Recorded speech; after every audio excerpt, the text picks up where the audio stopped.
Artificial intelligence has become a very hot topic in the past year. With the popularity of ChatGPT and other AI tools, AI has gotten to a level in which we can get brand new images or even faces of people that don't exist.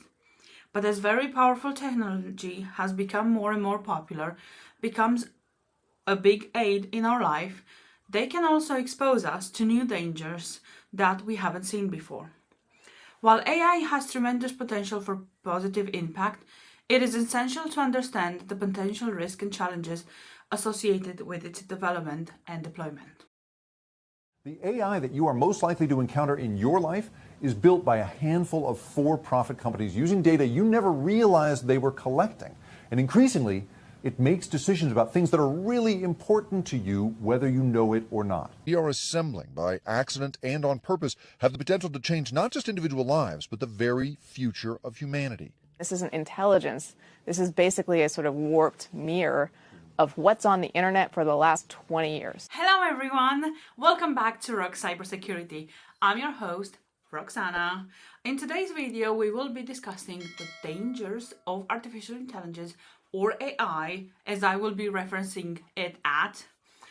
In fact, this actual script that I'm about to go through with you in this video, the initial script for it was created by ChatGPT. Wild, isn't it? It is important to note that also, while we discuss the dangers of artificial intelligence, it does not mean that we should halt its progress. It's very important to keep working on it, to keep pushing for new things to be developed, new legislation to be put in place, and we need to proactively address these challenges so we can keep moving forward with its development and get this technology better and better. Okay? Now, let's get into the dangers of artificial intelligence.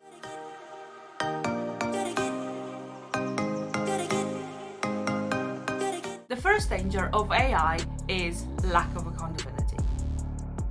One of the many dangers of AI is the potential lack of accountability. As AI systems become more and more autonomous and make decisions on their own, which is scary, it becomes challenging to assign responsibility when something goes wrong or they say something that they're not supposed to. This raises concern about transparency, ethics, and the potential of biased or discriminatory outcomes. There's a high dilemma of who is responsible for these tools and the use of them. The blame has to be shared between the people who write the AI and the people who use the AI. How will we hold artificial intelligence accountable for the mistakes that they make? The mistakes can come from two different sources. One can actually just be coding errors made by the people who are creating the system. The other, of course, are deliberate decisions made by the people who are building the systems. In either case, as these systems come to inform and advise more and more of our lives, their propensity to make errors will only go up. Self-driving cars would be the obvious example, but the number of places that machine fallibility can cause enormous damage just boggles the mind. The second danger of AI is job displacement. Another significant that people have when it comes to AI is the impact of it on the job market. You've seen many videos out there and many articles written about the fact that is AI going to replace us? Are robots going to replace us? The answer is not yes, but it's also not no. As AI technology advances, there's a risk of certain jobs being replaced by this technology, particularly in industries where AI can automate certain repetitive tasks. This could lead to unemployment and economic inequality if appropriate measures are not taken and address the workforce transition. And this word transition is very important. This topic is more and more explored nowadays as we have more and more people using AI on their day-to-day lives, and companies are starting to use it on their day-to-day operations. There are companies who are starting to block at the same time tools like ChatGPT and many other tools that create or analyze code, for example. And this is because of privacy reasons and the need to keep their internal code proprietary. Because, for example, if a code is being translated or written by AI, it belongs to the public domain. It's open source code, and companies don't own that. It's open source. And this is very important because a lot of the times when you work for someone, everything that you produce for them is the company's ownership. So they own that piece of text, code, whatever you have to do for your job. Whereas if tools that are so public, like ChatGPT, are introduced into this, everything becomes public domain because everything has to go through the internet to be processed back into the company. Personally, I don't think AI will replace all of the jobs. It's the reason why I said yes and no and none of them at the same time. We have to pivot to the way that we do our jobs and how we do our job and what jobs do we do. And it's very important of the fact that we still place a massive importance on manual work for certain things. And it's the reason why manual working is becoming more and more expensive. Obviously, AI cannot do everybody's job. AI cannot do a therapist's job. AI cannot do, wooden statues and tables and stuff like that. Yes, you can have a very generalized thing to do, but it's still, you need a human being to create pieces of work of art. And it's the reason why I said we have to pivot. And places like, and jobs that need genuine human connections, like psychologists, are very important because they do jobs for other humans, like on a personal level where you have to connect to a person. AI cannot do that, or at least cannot do that yet. Wired has put together a video in which it shows that AI can do certain jobs. I'll link it down below, and it's really good to watch, but it cannot do other jobs like psychologist, like being a psychologist, which I've keep mentioning it. I'll link it down below, but I'll also put a clip in here. I'm a therapist. People come to me when they want help in dating or relationships. Please answer the following question in a way a relationship therapist would. Why do I always fight with my partners? Conflicts are a natural part of any relationship. Fighting or arguing is not necessarily a sign of a bad relationship. Great. Some possible factors include communication issues, stress in life events, different conflict styles. How do I know what my conflict style is? Reflect on your past conflicts, observe your behavior during conflicts. Most people are incapable of reflecting on their conflict style during conflicts. So, while this is great information, I'm not sure how actionable it is. What AI has done is it's just dumped a bunch of information. Were I to be a client, I would probably want my money back. That's just me. So can AI do my job? I would say have self-help books done my job. People don't lack knowledge. They lack the ability to follow through. Danger number 3, data privacy and security. AI heavily relies on vast enormous of data for training and decision making. However, this reliance raises concerns about data privacy and security. As I said, everything has to go through the internet. The collection and storage of personal data can lead to potential issues, which we've seen before, or unauthorized access, posing risk to individual privacy, as well as the confidentiality of sensitive information of people, companies, in general, everything. Every bit of our digital footprint can be touched by AI, if it's allowed to. If you post it to the internet, AI will have access to it. For example, AI will have access to this YouTube channel. AI will have access to your Instagram profile if it's public. It will have access to anything that's public on the internet. This concerns one of the biggest topics right now in cybersecurity world, and things like GDPR and other data privacy laws help protect our data from being used by AI, hence why it can only be accessed if it's public. But this does not mean there's no need for legislation around AI. More and more legislation proposals have started now around the world, with even the CEO of OpenAI, which owns ChatGPT, appearing in front of US Congress regarding regulations tools like ChatGPT. Mr. Altman, here's your shot. Thank you, Senator. Number one, I would form a new agency that licenses any effort above a certain scale of capabilities and can take that license away and ensure compliance with safety standards. Number two, I would create a set of safety standards focused on what you said in your third hypothesis as the dangerous capability evaluations. One example that we've used in the past is looking to see if a model can self-replicate and self-exfiltrate into the wild. We can give your office a long other list of the things that we think are important there, but specific tests that a model has to pass before it can be deployed into the world. And then third, I would require independent audits. So not just from the company or the agency, but experts who can say the model is or isn't in compliance with these stated safety thresholds and these percentages of performance on question X or Y. This is an ongoing subject, and I will make more videos about it as more information comes out. Danger number 4, algorithmic bias. Algorithmic bias is another danger associated with AI. If the training data used to develop AI systems is biased, it can result in biased decision-making processes.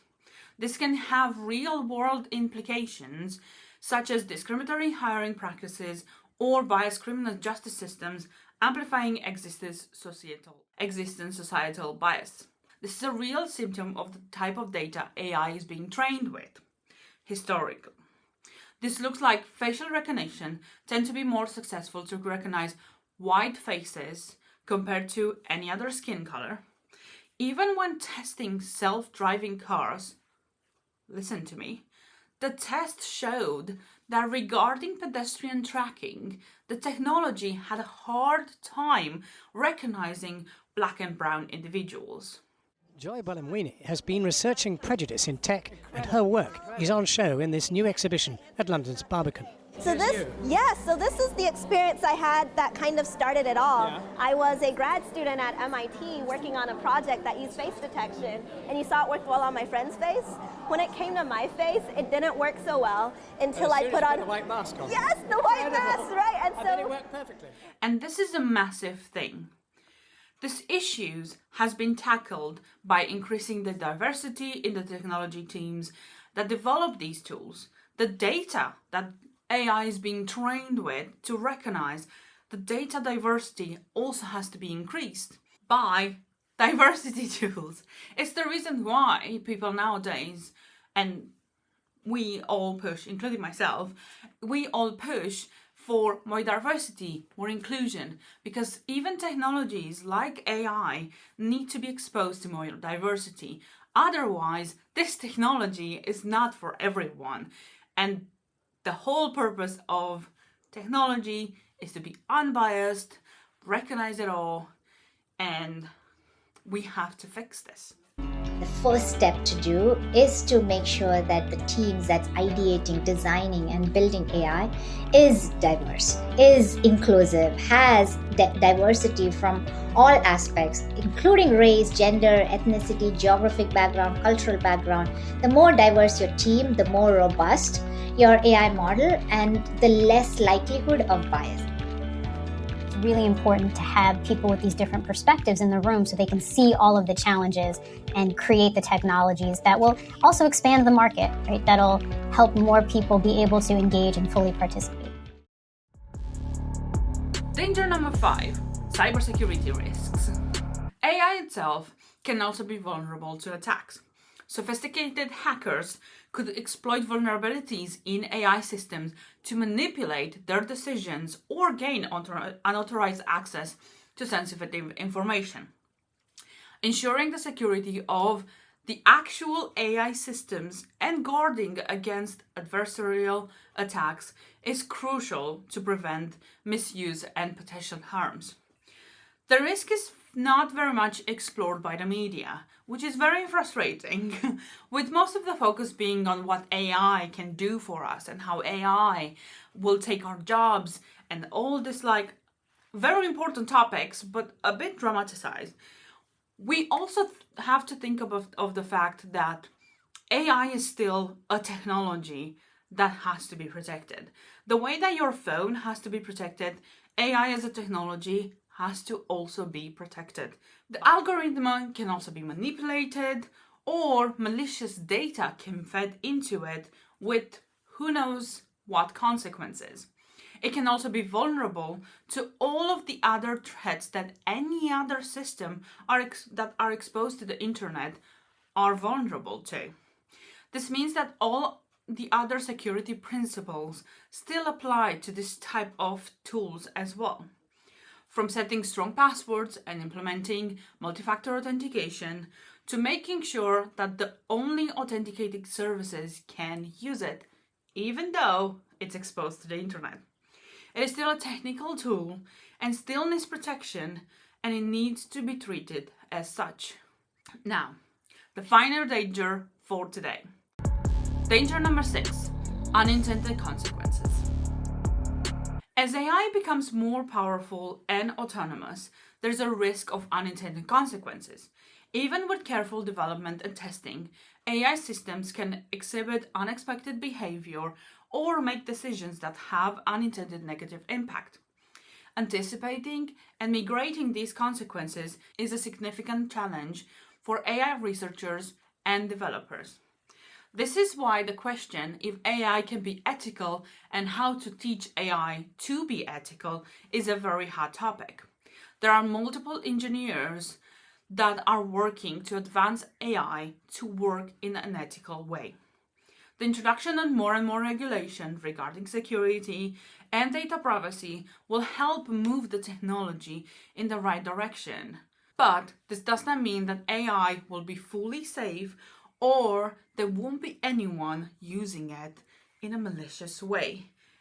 And also feeding it the right type of data, unbiased and diverse data.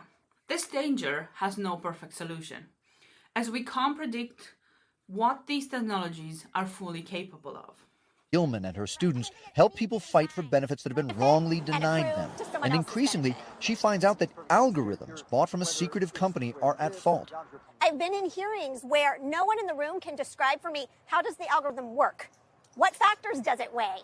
How does it weigh those factors? And so you're really left unable to make a case for your client in those circumstances. You're in this sort of Kafka-esque loop in which there is nobody making a decision, and no one who is in theory in charge of making decisions has any idea how the decision was made. Right, but yet at the same time, many of the decision makers, the judges, give undue deference to the automated system because they think it's a computer, it's mathematical, it must be right. Gilman says that once upon a time when people could come into an office like this one to get things sorted, there were problems, sure.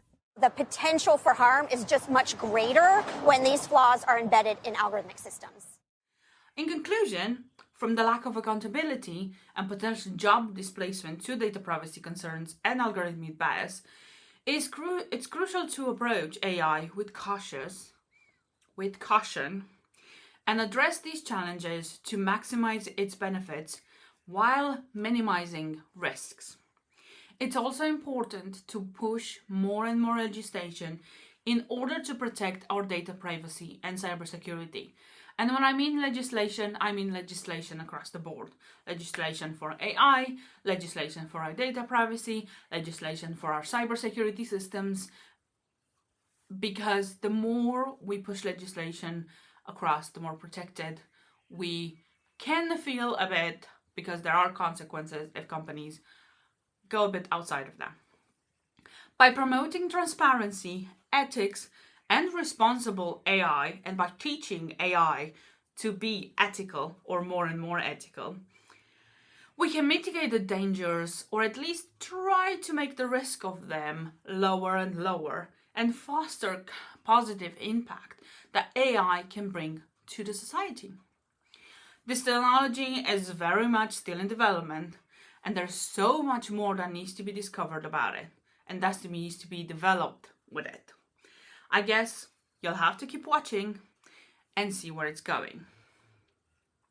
Now, it's a short video. I'm gonna start doing shorter videos so I can pump out a bit more. And thank you for watching.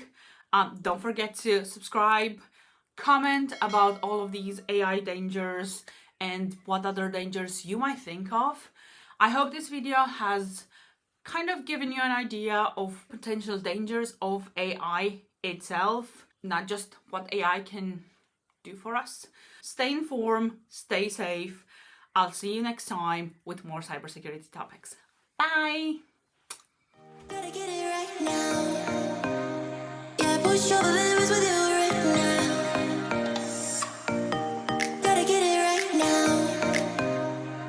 Push over limits with you.